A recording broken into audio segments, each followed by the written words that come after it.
आज का डिक्टेशन 100 शब्द प्रति मिनट रहेगा। इस डिक्टेशन का पीडीएफ फाइल हमने हमारे Telegram channel study with HP Swami पर डाल दिया है और उसका लिंक वीडियो के डिस्क्रिप्शन में डाल रखा है।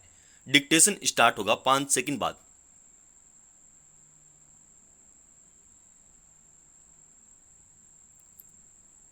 स्टार्ट। इसमें कोई संदेह नहीं कि देश ने पिछले वर्षों में हर क्षेत्र में तरक्की के नए पायदान चढ़े हैं। कई मामलों में देश को आत्मनिर्भर बनाने व बड़ा निर्यातक बनने की राह भी खोली है। इसी क्रम में देश में 12 नए औद्योगिक स्मार्ट शहर बनाने की घोषणा का स्वागत किया जाना चाहिए। इस तरह के 8 शहर पहले से ही विकास के विभिन्न चरणों में है। अब 12 नए औद्योगिक स्मार्ट शहरों की घोषणा की गई है, जिससे देश में ऐसे शहरों की कुल संख्या 20 हो जाएगी। ये शहर national industry development corridor programme के तहत विकसित किए जा रहे हैं।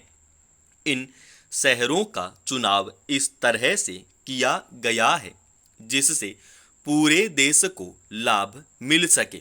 इनमें इस तरह के ढांचे का विकास किया जाएगा जहां जरूरत की हर चीज सुलभ होगी। कर्मचारियों के परिवार समेत रहते की सुविधा के साथ परिवहन के सभी तरह के साधनों के विकास, 24 घंटे बिजली पानी की व्यवस्था की जाएगी। इन शहरों में उद्योग लगाने वाले निवेशकों को खास रियायतें भी दी जाएगी। जग जाहिर है कि देश में आज भी उद्योगों का विकास योजनाबद्ध तरीके से नहीं हो पा रहा। हालत यह है कि जहां कच्चा माल खूब है वहां कोई उद्योग नहीं है और जहां उद्योग बने हैं वहां कच्चा माल भी दूर दूर से लाना पड़ता है। लागत बढ़ने से उत्पाद भी महंगा हो जाता है। ऐसे में भारतीय उत्पादों का अंतर्राष्ट्रीय प्रतिस्पर्धा में उतरना और डटे रहना मुश्किल हो जाता है। जिस अवधारणा के साथ औद्योगिक स्मार्ट शहर लाए जा रहे हैं उससे यह उम्मीद की जा सकती है कि औद्योगिक विकास से जुड़ी इस तरह की कई समस्याएं दूर हो सकेंगी। इस पूरी कवायद के पीछे यह मंशा है कि वहां उद्यमी आए और शीघ्रता से उत्पादन में लग जाएं ताकि निर्यात और मेक इन इंडिया का लक्ष्य पूरा किया जा सके। असल में 2014 में धूमधाम से लॉन्च किए गए मेक इन इंडिया का उद्देश्य 2025 तक सकल घरेलू उत्पाद में विनिर्माण का हिस्सा बढ़ाकर 25% करना था। यह लक्ष्य पूरा होना दूर की कौड़ी है। जोर शोर से हुई सेज परियोजना भी अपने लक्ष्य को प्राप्त करने में विफल रही है। इन उदाहरणों से साफ है कि जब योजनाओं का खाका खींचा जाता है तो लगता है कि क्रांति आ जाएगी, लेकिन धरातल पर काम होते होते सब कुछ आधा अधूरा ही नजर आता है। किसी भी योजना को धरातल पर उतारने के लिए लगातार काम करने की जरूरत रहती है। कोई भी परियोजना यदि समय पर और यथोचित गुणवत्ता के साथ पूरी नहीं हो तो इसका उद्देश्य ही खत्म हो जाता है।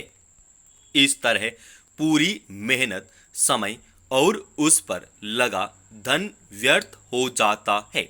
औद्योगिक स्मार्ट शहरों के साथ ऐसा नहीं हो, इसका पूरा ध्यान रखा जाना चाहिए।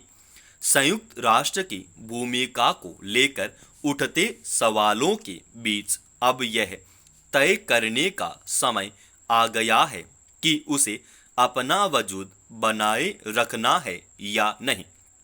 दुनिया में चल रहे दो युद्धों को रोकने की नाकामी ने भी इस संस्था के औचित्य को कमतर किया है।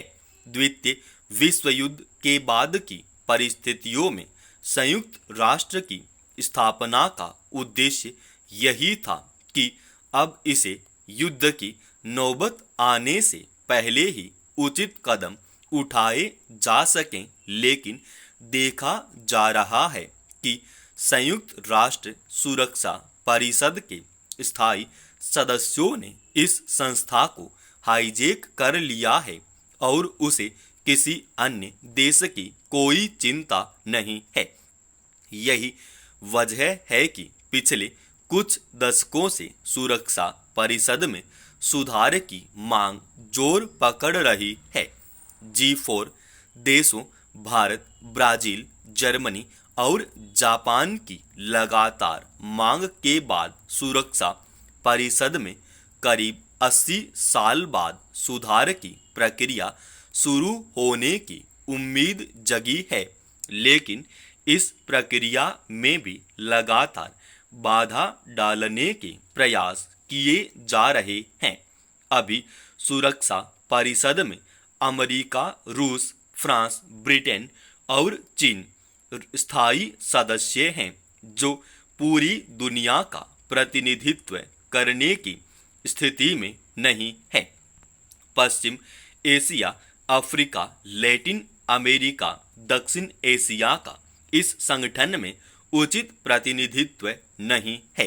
भारत के साथ साथ ब्राजील और जापान को स्थायी सदस्य बनाने की मांग लगातार उठती रही है।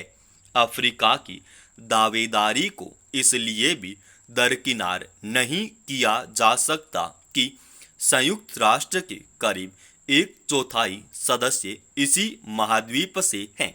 भारत ने सुरक्षा परिषद में सुधार का आगे बढ़ाने के लिए inter government negotiation process IGN अपनाने की मांग की थी, जिसका 2022 में तत्कालीन अध्यक्ष अब्दुल्ला शाहिद ने भी समर्थन किया था।